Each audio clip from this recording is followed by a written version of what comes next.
आवाज कुणाचा? अरे येऊन येऊन येणार कोण? ताई माई अक्का विचार करा पक्का. एव्हाना अशा घोषणा संपूर्ण महाराष्ट्रभर घुमू लागल्यात. गेली 5 वर्ष तोंड न दाखवणारे अनेक उमेदवार आता पहिल्यांदा तुमच्या दारात आलेले दिसतील. प्रचाराला दिवाळी संपताच अजून रंगत आली आहे. अनेक मतदारसंघात काटेकी टक्कर असल्याचं पाहायला मिळतंय.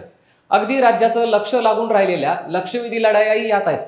पण यातही अशा काही लढाई आहेत जिथं सामना एकतर्फी होतो की काय अशी परिस्थिती. केवळ उमेदवाराचीच नाही तर अनेक फॅक्टर या मतदारसंघात एकाच बाजूला झुकल्याचं दिसतात. असाच एक मतदारसंघ म्हणजे सिंधुदुर्गातील कणकवली विधानसभा मतदारसंघ. या मतदारसंघातून भाजपतर्फे उभे असणारे नितेश राणे हे तिसऱ्यांदा आपलं नशीब आजमावत आहेत.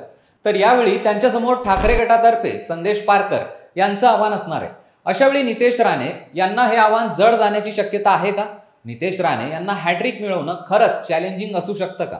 जाणून घेऊयात या व्हिडिओच्या माध्यमातून. नमस्कार, मी ऋषिकेश. आपण पाहतात लगाव बत्ती.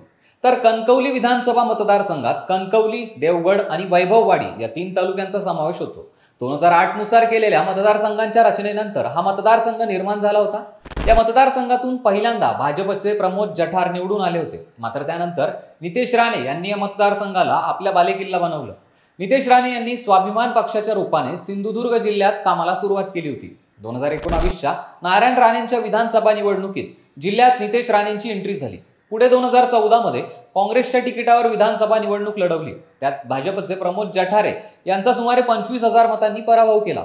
2014 मध्ये सर्वत्र मोदी आणि भाजपची लाट होती. त्यातच काही महिन्यांपूर्वी झालेल्या लोकसभा निवडणुकीत निलेश राणे यांचा पराभव झाला होता. याहूनही धक्कादायक म्हणजे नारायण राणे यांचा बालेकिल्ला असलेला कुडाळ विधानसभा मतदारसंघातून स्वतः नारायण राणे पराभूत झाले होते. राणे फॅमिलीसाठी अशी विपरीत परिस्थिती असताना नितेश राणे यांनी हा विजय खेचून आणला होता. पुढे काँग्रेसमधून भाजपात प्रवेश केल्यानंतर 2019 मध्ये नितेश राणे यांनी भाजपच्या कमळ चिन्हावर कणकवलीत उमेदवारी दाखल केली. यावेळी सेनेकडून सतीश सावंत हे नितेश राणेंच्या विरोधात उभे होते. मात्र पक्ष बदलाचा कोणताही विपरीत परिणाम नितेश राणे यांच्या कामगिरीवर झाला नाही आणि राणे 26,000च्या मताधिक्याने विजयी झाले. आणि आता तिसऱ्यांदा नितेश राणे हे मतदारसंघातून विधानसभेला सामोरं जात आहेत. नुकत्याच झालेल्या लोकसभा निवडणुकीतही नितेश राणे यांनी आपला कणकवली मतदारसंघातील दबदबा दाखवून दिला होता. नितेश राणे यांच्या विरोधात यावेळीही पुन्हा नौखा उमेदवार असणार आहे. उद्धव ठाकरेंच्या सेनेने यावेळी संदेश पारकर यांना उमेदवारी दिली आहे. संदेश पारकर हे डॅशिंग नेते म्हणून ओळखले जातात. संदेश पारकर यांनी आपल्या राजकीय कारकिर्दीची सुरुवात काँग्रेसमधून केली होती. त्यावेळी नारायण राणे शिवसेनेत होते. सिंधुदुर्गात राणेंचं वर्चस्व होतं. प्रत्येक सत्ता केंद्र राणेंच्या ताब्यात होतं. मात्र कणकवलीत संदेश पारकर या नावाचा दबदबा असायचा. कणकवली नगर परिषदेत संदेश पारकर यांनी एकहाती सत्ता आपल्या हातात ठेवली होती. शिवसेनेला विरोध करणारा तसा ताकदवान नेता जिल्ह्यात नसताना या काळात संदेश पारकर यांनी नारायण राणे यांच्या विरोधात 2 हात केले होते. पारकर यांची ओळख राणेंची कट्टर विरोधक म्हणून आहे.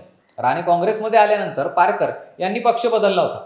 आता पारकर हे ठाकरेंच्या शिवसेनेत आहेत. पण सत्तेत आल्यानंतर नितेश राणे यांनी पारकर यांचा बालेकिल्ला असलेल्या कणकवली नगर परिषदेलाही सुरुंग लावला होता. कणकवली नगरपंचायतीच्या निवडणुकीत 7 वर्षांपूर्वी शेवटची निवडणूक झाली होती. त्या निवडणुकीत नितेश राणे यांच्या स्वाभिमानी पक्षातर्फे ते लढले होते. आणि महत्त्वाचं म्हणजे 17 जागांपैकी राणेंच्या स्वाभिमानी पक्षाने 10 जागा जिंकल्या होत्या.